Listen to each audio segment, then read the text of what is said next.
कोशिश नहीं की। मैंने आपको दो एग्जांपल पिछली बार दिए थे, महमूद गजनी, तैमूर लंग। ये दोनों होम क्वार्टर में सक्सेसफुल है। भारत आए, पैसा लिया, बैक टू पवेलियन।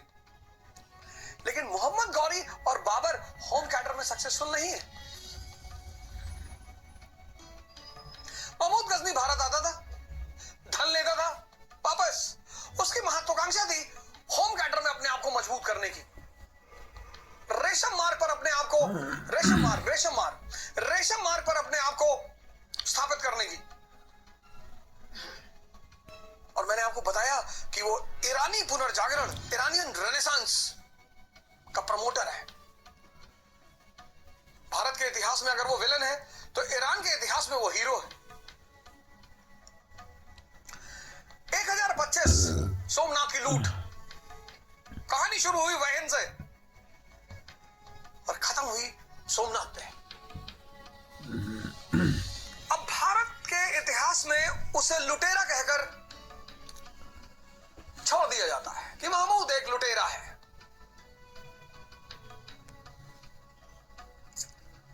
जो भी व्यक्ति अपनी संपत्ति की रक्षा नहीं कर पाएगा, उसकी संपत्ति लूटी ही जाएगी। हर गांव में महमूद गजनी, हर शहर में महमूद गजनी। वो जो गांव में भाई का खेत कब्जा कर ले रहे कमजोर भाई का, वो महमूद गजनी नहीं है। वो जो शहर में मकान खाली पा गए, कब्जा कर लिए, वो महमूद गजनी नहीं है।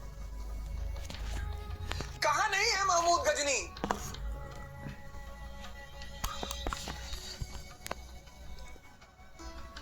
कहां नहीं है महमूद गजनी?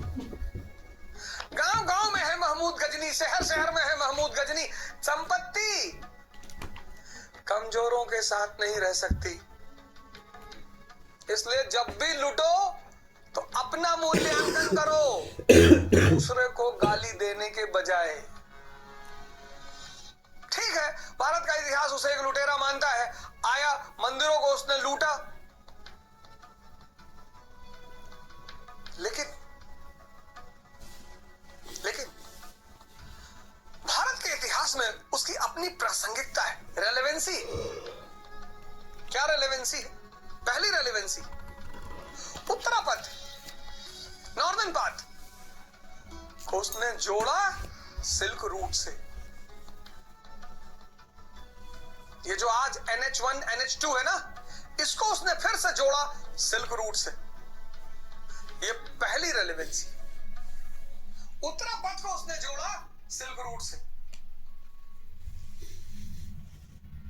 दूसरी रेलेवेंसी, वो लगातार भारत आता रहा, छोटे छोटे राजवंशों का विनाश करता रहा, पॉलिटिकल वैक्यूम पैदा कर दिया, राजनीतिक शून्यता। उस राजनीतिक शून्यता ने बड़े राजवंशों के उदय का मार्ग प्रशस्त किया।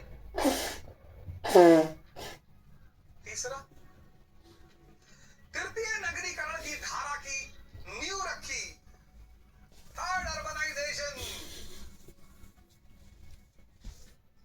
तृतीय नगरीकरण की धारा की नींव, पहला नगरीकरण इंडस वैली सिविलाइजेशन, दूसरा नगरीकरण 6th सेंचुरी BC, तीसरा नगरीकरण थर्ड अर्बनाइजेशन की नींव किसने रखी? महमूद गजनी ने। और चौथी प्रासंगिकता, गजनी के साथ भारत में इस्लाम का आगमन। और इस बार इस्लाम का झंडा किसके हाथ में रहा? सूफियों के हाथ में। सूफियों में चर्चा करूंगा, बड़ी विशेष चर्चा करूंगा, घबराने की जरूरत नहीं है। ठीक है, महमूद गजनी लुटेरा है, अच्छी बात है, लेकिन महमूद ने आपको लूटा, तैमूर ने आपको लूटा, नादिर शाह ने आपको लूटा, अब्दाली ने आपको लूटा, क्लाइव ने आपको लूटा, कॉर्नवालिस ने आपको लूटा, कर्जन ने आपको लूटा, वेलेस्ली ने आपको लूटा, मिंटो ने आपको लूटा, हार्डिंग ने आपको लूटा। और आज जब तुम अपनी किसी भी पराजय की वजह दूसरे में खोजोगे तो तुम्हारा विकास कभी नहीं होगा, होगा ही नहीं।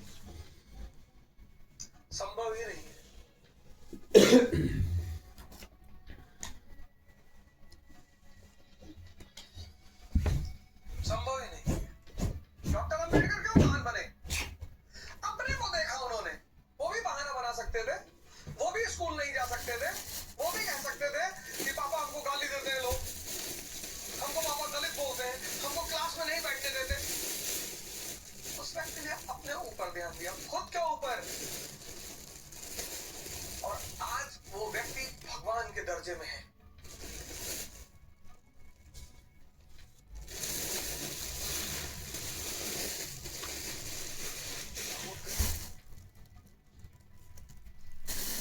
उसके बारे में एक कहानी मैंने सुनी, बड़ी प्यारी कहानी।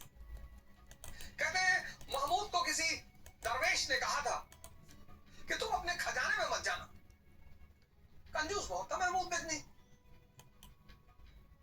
किसी दरवेश ने उससे कहा था कि तुम अपने खजाने में मत जाना, नहीं तो तुम्हारा बुरा हो जाएगा। और एक दिन शायद अनजाने में वो अपने खजाने में पहुंच गया। अकूत संपत्ति, अथाह संपत्ति।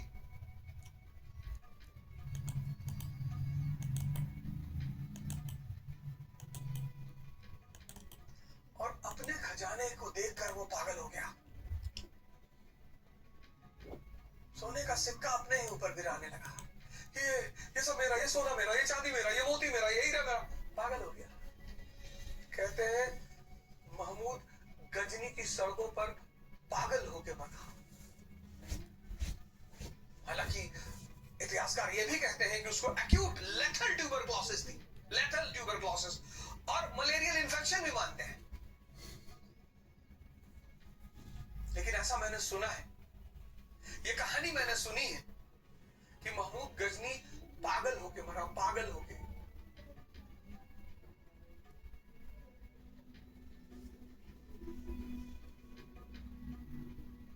इतिहास के किसी भी पात्र को हिंदू बनकर मत देखो, मुसलमान बनकर मत देखो। और तुमको दिखाया जा रहा है,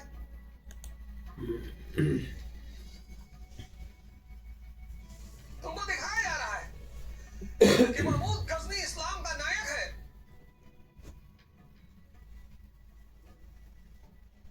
महमूद गजनी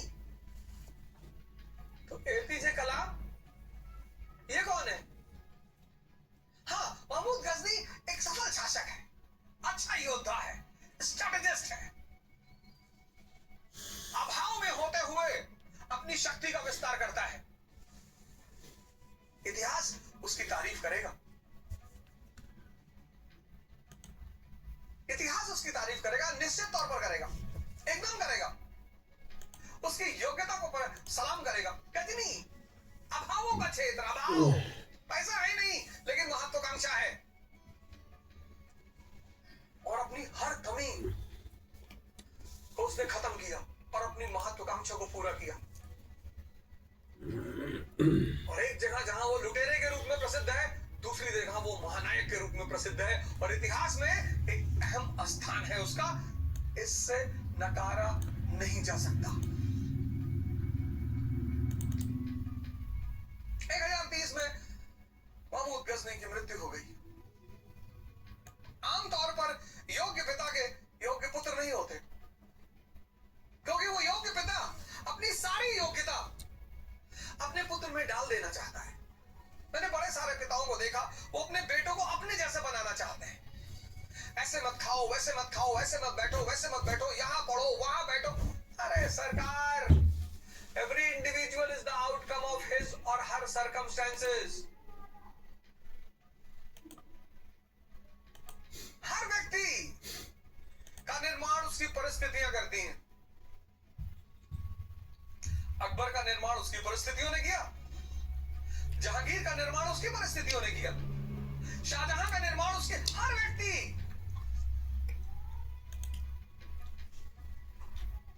बहुत सारे पेरेंट्स को मैंने देखा, बहुत सारे माँ बाप को मैंने देखा, बहुत सारे लोगों को तो मैंने मना भी नहीं किया।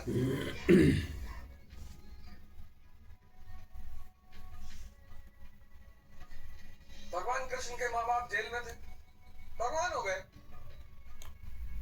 कोई था ही नहीं बताने वाला। हजरत मोहम्मद के माँ बाप नहीं थे, पैगंबर हो गए।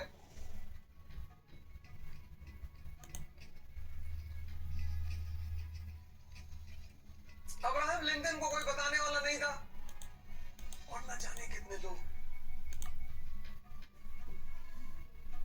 महमूद गजनी एक बहुत ही सख्त पिता था। उसने अपने बच्चों को एकदम कंप्लीट कमांड और डिसिप्लिन में रखा। जब उसकी मृत्यु हुई,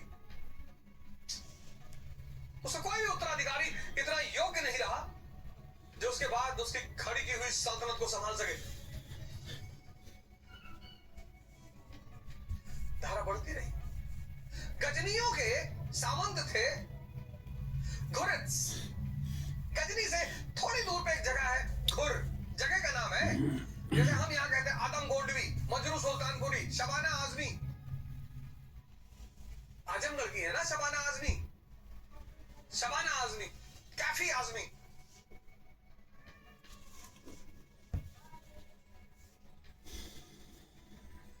ऐसे मोहम्मद गोरी, ये जो शब्द गोरी आता है ना, ये जगह के नाम से आ रहा है, घुर।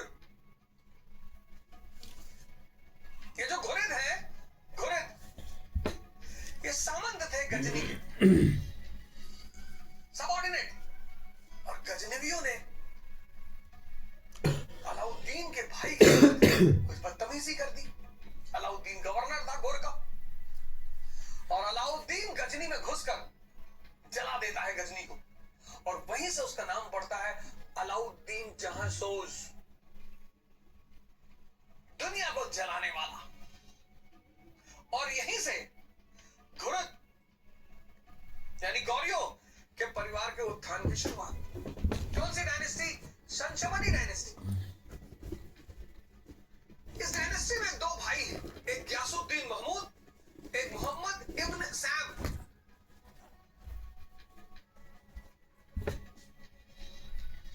दो भाई हैं, ग्यासुद्दीन महमूद, मोहम्मद बिन सैम। और दोनों भाइयों ने समझौता किया कि भाई एक रास्ते को तुम कब्जा कर लो और दूसरे रास्ते को मैं कब्जा कर लूं। रूट ए को तुम कब्जा कर लो, रूट बी को मैं कब्जा कर लूं। रूट ए मतलब सिल्क रूट। कहां से शुरू होता है? चीन से ईरान, चीन से ईरान, ईरान से सऊदी अरबिया, सऊदी अरबिया से यूरोप। तो ग्यासुद्दीन महमूद ने कहा कि भाई मैं रूट ए पे कब्जा करता हूं और तुम रूट बी पे कब्जा करो। Route B Uttarapath, northern path, दक्षिणा से ताम्रलिप्ति, पाकिस्तानी पंजाब से आज का बांग्लादेश, रूट बी।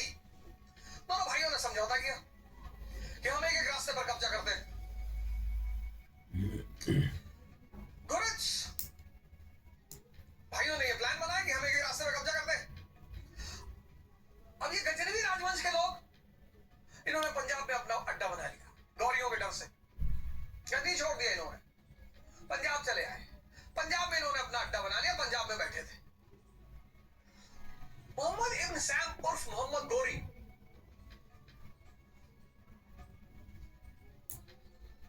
मोहम्मद इब्न सैम उर्फ मोहम्मद गौरी, छोटा भाई। इसको जिम्मेदारी मिली रूट बी की। अब भारत में घुसने के दो दरवाजे, एक खैबर, एक बोलन। खैबर के दरवाजे पर गजनवी बैठे थे। अभी उस राजवंश का पूर्ण विनाश नहीं हुआ था, वो खैबर के दरवाजे में बैठे थे, पंजाब में बैठे थे। इसने प्लान बनाया कि मैं बोलन के दरवाजे से अंदर घुसूंगा, बोलन दरवाजे से। 1178 AD, 1178। पर वहां एक बहुत बड़ी बाधा है, रन ऑफ कच्छ। वहां अच्छी अच्छी आर्मियां फंस जाती हैं, सप्लाईज रुक जाती हैं। उसने वहां से घुसने की कोशिश की, मोहम्मद गौरी ने, बोलन दर्रे से 1178 में। और गुजरात का एक शक्तिशाली राजा था मूलराज, भीमा सेकेंड, सोलंकी राजा। बहुत मारा मोहम्मद गौरी को, जान बचा के भागा मोहम्मद गौरी। और तब उसे अंदाजा हुआ कि ना ना, भारत का दरवाजा बोलन नहीं है, भारत का दरवाजा है खैबर।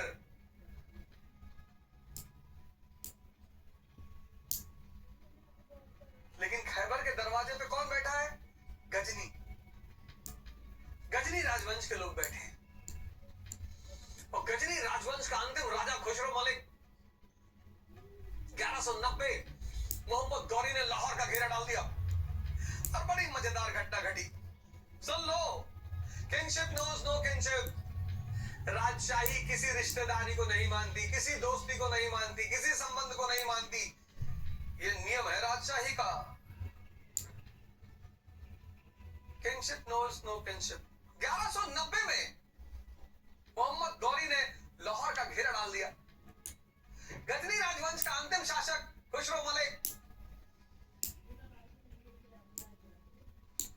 उसने खुसरो मलिक को पैगाम भेजा। किसने? मोहम्मद गौरी ने। भाईजान, हम भी मुसलमान, तुम भी मुसलमान, आओ दोनों मुसलमान भाई मिलकर इन काफिरों का विनाश करें। राजपूतों का।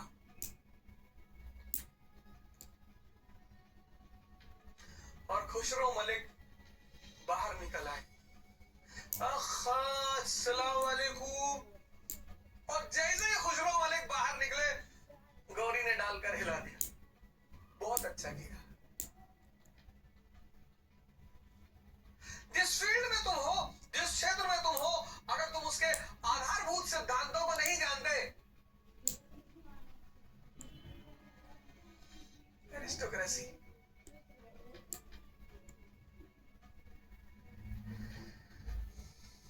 कभी कभी तुम्हें बड़ा ऑड लगता होगा। भाई ने भाई को मार डाला, बेटे ने बाप को मार डाला।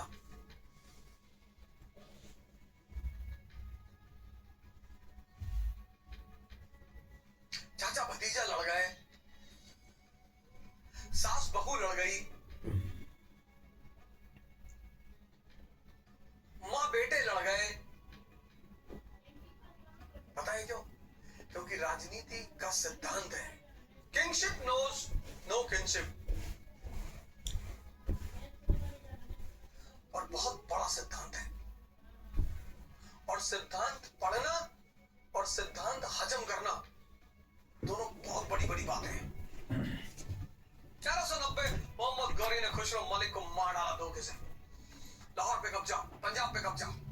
1190 में मोहम्मद गौरी का पंजाब पर कब्जा। और 1190 में दिल्ली पर पृथ्वीराज चौहान, राजपूत शासक पृथ्वीराज चौहान। राजपूत बहादुर बहुत है, उनकी बहादुरी पर कोई शक नहीं है। वीर बहुत नहीं है, बहादुर बहुत है, नैतिकवान बहुत है, आदर्शवादी बहुत है।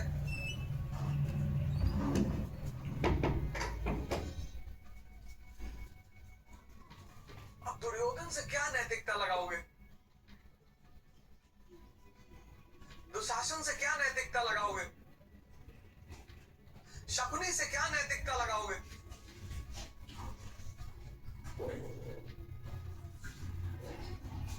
राजपूतों की वीरता में कोई कमी नहीं है, राजपूतों की बहादुरी में कोई कमी नहीं है, राजपूतों की युद्ध करने की क्षमता में कोई कमी नहीं है। लेकिन ये दुश्मन जो बाहर से आ रहा है, अब एक राजपूत दूसरे राजपूत से लड़ रहा है, तो दोनों आदर्श को समझते हैं, नैतिकता को समझते हैं।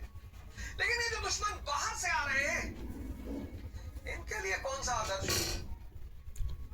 मध्य एशिया और पश्चिम एशिया के लोगों के लिए कौन सा आदर्श? 1190 पिक्चर बनाई। 1190 1190। आंख बंद करिए। पंजाब में कौन मौजूद है? मोहम्मद गौरी। कहां? लाहौर में। 1190 पंजाब के दूसरा साइड कौन मौजूद है? पृथ्वीराज चौहान। चौहान राजवंश का गढ़ कहां है? अजमेर। अनंतपाल तोमर पृथ्वीराज चौहान के नाना, उन्होंने चौहान पृथ्वीराज चौहान से खुश होकर दिल्ली का कार्यभार भी दे दिया। अजमेर दिल्ली, दिल्ली यानी पंजाब। अब पंजाब के उस तरफ मोहम्मद गौरी, पंजाब के इस तरफ पृथ्वीराज चौहान, दोनों की सीमाएं एक दूसरे के आमने सामने। और मोहम्मद गौरी का उद्देश्य उत्तरापथ पर कब्जा।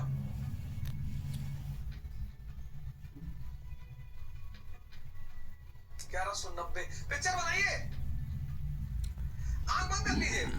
पंजाब के उस पार मोहम्मद गौरी, पंजाब के इस पार पृथ्वीराज चौहान। मोहम्मद गौरी का उद्देश्य उत्तरापथ पर कब्जा। खबर हिंद जगह का नाम है भटिंडा। इसी जगह को लेकर दोनों में द्वंद्व हो गया, दोनों में झगड़ा हो गया। चौहान ने कहा भटिंडा हमारा, पृथ्वीराज चौहान ने कहा भटिंडा हमारा, मोहम्मद गौरी ने कहा नहीं नहीं भटिंडा तो हमारा है। तब उसका नाम था तबर हिंद, और इसी तबर हिंद भटिंडा को लेकर पहला तराइन का युद्ध हुआ 1191। पृथ्वीराज चौहान जीत गए। मोहम्मद गौरी घायल अवस्था में मैदान में पड़ा हुआ।